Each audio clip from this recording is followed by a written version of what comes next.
ਬੜੇ ਦਿਲਪ੍ਰੀਤ ਸਿੰਘ ਦਿਲਪ੍ਰੀਤ ਜੀ ਕਿੰਨੀ ਉਮਰ ਹੈ ਤੁਹਾਡੀ? ਮੇਰੀ 22 ਸਾਲ। ਕੀ ਵਾਕਿਆ ਕੀ ਹੋਇਆ ਤੁਹਾਡੇ ਨਾਲ? ਤੁਸੀਂ ਅੱਜ ਸਿਵਲ ਹਸਪੀਟਲ ਪਹੁੰਚੇ ਹੋ। ਹਾਂਜੀ, ਆਪਣੇ ਹੀ ਕੋਠੀ ਦਾ ਮਸਲਾ ਹੈਗਾ ਆਪਣੀ ਦਾ। ਉਹਦੇ ਉੱਤੇ ਹੀ ਚੱਕਰ ਉਹਦਾ ਚੱਲਦਾ ਪਿਆ। ਆਪਾਂ ਖਰਚਾ ਕੀਤਾ ਪਿਆ। ਜਿਹੜੇ ਮਕਾਨ ਮਾਲਕ ਆ ਉਹਨਾਂ ਨਾਲ ਰੌਲਾ ਹੈਗਾ। ਉਹ ਅੱਜ ਗੁਰਮੀਤ ਕੌਰ ਕਨੇਡਾ ਤੋਂ ਆਈ। ਉਹਨੇ ਬੰਦੇ ਲਿਆ ਕੇ 30-40 ਦੇ ਕਰੀਬ ਬੰਦੇ ਸੀ, ਸਾਡੇ 'ਤੇ ਹਮਲਾ ਕਰਤਾ। ਮਾਣਯੋਗ ਅਦਾਲਤ ਵੱਲੋਂ ਸਾਡੇ ਕੋਲ ਉਸ 'ਤੇ ਸਟੇ ਹੋਈ ਆ। ਜੋ ਅਸੀਂ ਖਰਚਾ ਕੀਤਾ ਉਹਦੇ ਅਸੀਂ ਸਾਰੇ ਬਿੱਲ ਕੋਰਟ ਦੇ ਵਿੱਚ ਲਾਏ ਹੋਏ। ਅਤੇ ਅੱਜ ਤਕਰੀਬਨ 10-11 ਵਜੇ ਸਾਡਾ ਗੇਟ ਖੜਕਿਆ। ਪਹਿਲਾਂ ਤਾਂ 3-4 ਲੇਡੀਜ਼ ਆਈਆਂ, ਮੁੜ ਕੇ ਉਹ ਤੋਂ ਪਿੱਛੋਂ ਬੰਦੇ ਆ ਗਏ। ਬਹੁਤ ਬੰਦਿਆਂ ਨੇ ਸਾਡੇ ਉੱਤੇ ਆ ਕੇ ਇੱਟਾਂ ਰੋੜੇ ਚਲਾਏ। ਫਿਰ ਉਹਨਾਂ ਨੇ ਸਾਡਾ ਕੰਧਾਂ ਟੱਪ ਕੇ ਅਤੇ ਸਾਡੇ ਘਰ ਦੇ ਵਿੱਚ ਦਾਖਲ ਹੋ ਗਏ। ਉਹਨਾਂ ਨੇ ਤਾਲੇ ਤੁਲੇ ਤੋੜਤੇ ਅਤੇ ਅਸੀਂ ਵੀਡੀਓ ਵੀ ਵਿਖਾਈਆਂ, ਤੁਹਾਨੂੰ ਵਿਖਾ ਸਕਦੇ ਹਾਂ, ਜਿਹਦੇ 'ਚ ਉਹਨਾਂ ਕੋਲ ਡਾਂਗਾ ਸੀਗੀਆਂ ਅਤੇ 2-3 ਜਣਿਆਂ ਕੋਲ ਹਥਿਆਰ ਸੀਗੇ। ਉਹਨਾਂ ਨੇ ਸਾਡੀ ਬਹੁਤ ਜ਼ਿਆਦਾ ਕੁੱਟਮਾਰ ਕੀਤੀ। ਕਿੱਥੋਂ ਦੇ ਵਸਨੀਕ ਹੋ ਤੁਸੀਂ? ਮੈਂ ਦਸਾਂਜ ਰੋਡ ਨਾਨਕਪੁਰਾ ਮਹੱਲਾ ਮੋਗੇ ਦੀ। ਕਿਹੜੇ ਹਥਿਆਰ ਸੀ ਉਹਨਾਂ ਕੋਲੇ? ਅੰਦਾਜ਼ਾ ਹੀ 30-40 ਬੰਦੇ ਸੀ। ਕਈਆਂ ਕੋਲ ਡਾਂਗਾ ਸੀਗੀਆਂ, ਵਿੱਚੋਂ ਤੇਜ਼ਦਾਰ ਹਥਿਆਰ ਵੀ ਸੀਗਾ। ਪਹਿਲਾਂ ਮੇਰੇ ਇੱਥੇ ਉਹਨਾਂ ਨੇ ਅੱਖ 'ਤੇ ਡਾਂਗ ਮਾਰੀ। ਫਿਰ ਜਦੋਂ ਮੈਂ ਹੱਥ ਉਹਦਾ ਚੱਕਿਆ, ਇੱਥੇ ਇੱਕ ਪਤਾ ਨਹੀਂ ਕੀ ਉਹਨਾਂ ਕੋਲ ਕੋਈ ਤੇਜ਼ਦਾਰ ਹਥਿਆਰ ਸੀ ਅਤੇ ਛੁਰੀ ਮਾਰੀ। ਇੱਥੇ ਹੁਣ ਮੇਰੇ 3 ਟਾਂਕੇ ਆ ਜੀ। ਅਤੇ ਫਿਰ ਮੇਰੇ ਮੰਮੀ ਨੂੰ ਪੈ ਗਈ। ਅਸੀਂ ਇਹ ਸਾਰਾ ਪਰਿਵਾਰ ਸੀਗੇ। ਸਾਡਾ ਇਹ ਘਰ ਖਾਲੀ ਕਰੋ ਜੀ, ਜਿੱਥੇ ਪੈਸੇ ਲਾਏ ਅਸੀਂ ਉਹਨਾਂ ਤੋਂ ਪੈਸੇ ਲੈਣੇ ਹੈ। ਮਾਣਯੋਗ ਅਦਾਲਤ ਵੱਲੋਂ ਸਾਡੇ ਕੋਲ ਸਟੇ ਹੋਇਆ ਹੋਇਆ ਜੀ। ਕਿੰਨੇ ਪੈਸੇ ਲੈਣੇ ਉਹਨਾਂ ਤੋਂ ਤੁਸੀਂ? ਉਹ ਲਗਭਗ ਹੀ ਸਾਡਾ 20 ਲੱਖ ਦੇ ਕਰੀਬ ਹੈਗਾ। ਉਹ ਅਦਾਲਤ ਦੇ ਵਿੱਚ ਸਾਡਾ ਲਾਇਆ ਹੋਇਆ ਜੀ ਸਰ। ਕਿਸੇ ਤੇ ਸ਼ੱਕ ਹੈ ਜਿਨ੍ਹਾਂ ਵੱਲੋਂ ਅਟੈਕ ਕੀਤਾ ਗਿਆ ਜਾਂ ਕੌਣ ਹੈ, ਕਿਹਨਾਂ ਵੱਲੋਂ ਹੋਇਆ? ਕੋਈ ਹੈ ਸ਼ੱਕ ਤੁਹਾਨੂੰ ਉਹਨਾਂ ਤੇ? ਉਹਨਾਂ ਦੇ ਹੀ ਜਿਹੜੇ ਆਪ ਮਾਲਕ ਹੈਗਾ ਗੁਰਮੀਤ ਕੌਰ, ਦਰਸ਼ਨ ਸਿੰਘ ਅਤੇ ਬਿੰਦਰ ਸਿੰਘ, ਉਹਨਾਂ ਦੇ ਰਿਸ਼ਤੇਦਾਰ ਆ, ਕੁਝ ਚਾਚੇ ਤਾਇਆਂ ਦੇ ਮੁੰਡੇ। ਸਾਡਾ ਗਵਾਂਢ ਸੀਗਾ ਜੀ ਸੁਖਵਿੰਦਰ ਸਿੰਘ, ਉਸਨੇ ਆਪਦੇ ਘਰੇ ਵਾੜ ਕੇ ਆਪਦੀ ਛੱਤ ਤੋਂ ਚੜਾਏ ਆ ਉਹਨਾਂ ਨੂੰ। ਅੱਛਾ। ਹਾਂਜੀ, ਉਹਨੇ ਸਾਡੇ ਘਰੇ ਤੁਹਾਡਾ ਕੋਈ ਨੁਕਸਾਨ ਹੋਇਆ? ਕੀ ਹੋਰ ਕੀ ਸਾਡਾ ਹੀ ਹੋਰ ਨੁਕਸਾਨ, ਜਿਹੜਾ ਸਾਡਾ ਥੱਲੇ ਸਾਰਾ ਸਮਾਨ ਪਿਆ ਸੀਗਾ ਉਹ ਸਾਰਾ ਸਮਾਨ ਉਹਨਾਂ ਨੇ ਤੋੜਤਾ। ਸਾਡਾ ਹੀ ਕਾਰਾਂ ਦਾ ਕੰਮ ਆ, ਅਸੀਂ ਗੱਡੀ ਵੇਚੀ ਸੀ 4 ਤਰੀਕ ਨੂੰ 2,75,000 ਦੀ, ਜਿਹਦੇ ਵਿੱਚੋਂ ਹੀ 75,000 ਰੁਪਇਆ ਲੱਗਦਾ, 2 ਲੱਖ ਸਾਡਾ ਨਕਦੀ ਪਈ ਸੀਗੀ। ਉਹ ਸਾਨੂੰ ਹਜੇ ਤੱਕ ਮਿਲੀ ਨਹੀਂ ਹੈਗੀ। ਬਾਕੀ ਸਾਰਾ ਸਮਾਨ ਸਾਡਾ ਉਹਨਾਂ ਦੇ ਅੰਡਰ ਆ, ਜੋ ਵੀ ਸੀਗੇ ਕਾਗਜ਼ ਪੱਤਰ, ਹੋਰ ਸਾਡਾ ਸਾਰਾ ਜ਼ਰੂਰਤਮੰਦ ਸਮਾਨ ਸੀਗਾ ਜੀ। ਜਦ ਤੁਸੀਂ ਪੁਲਿਸ ਨੂੰ ਕਾਲ ਕਰਨ ਦੀ ਕੋਸ਼ਿਸ਼ ਨਹੀਂ ਕੀਤੀ? ਮੈਂ ਤੁਰੰਤ ਹੀ 112 ਨੰਬਰ 'ਤੇ ਕਾਲ ਕੀਤੀ। ਉਹਨਾਂ ਨੇ ਪੁਲਿਸ ਪਾਰਟੀ ਭੇਜੀ। ਥੋੜ੍ਹੇ ਟਾਈਮ ਤੱਕ ਪੁਲਿਸ ਆ ਗਈ, ਪਰ ਉਹ ਬੰਦੇ ਪੁਲਿਸ ਦੇ ਸਾਹਮਣੇ ਵੀ ਸਮਾਨ ਤੋੜੀ ਗਈ।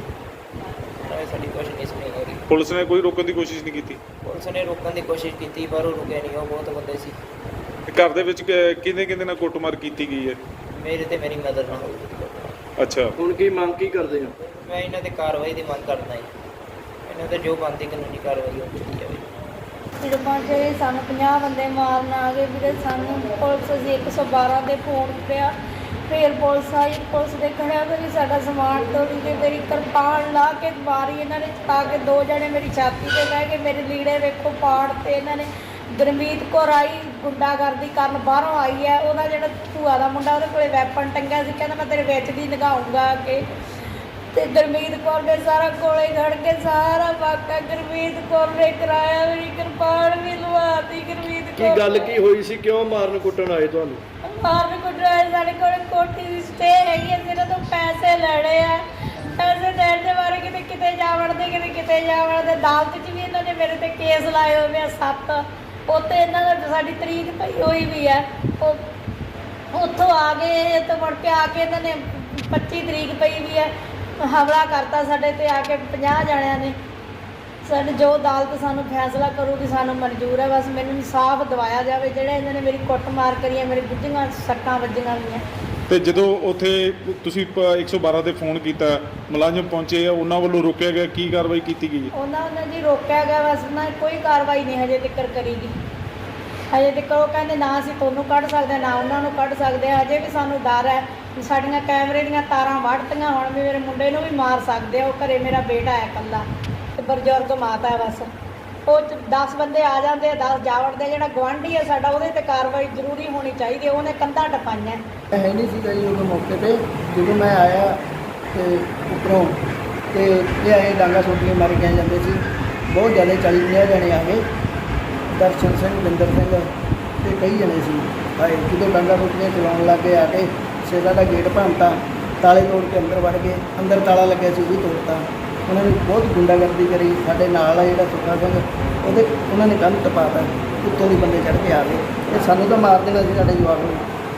ਬਹੁਤ ਇਹਨਾਂ ਨੇ ਹਲੜਾ ਮਚਾਇਆ ਹੋਇਆ ਔਰ ਬੁਰਾ ਹਾਲ ਕਰਿਆ।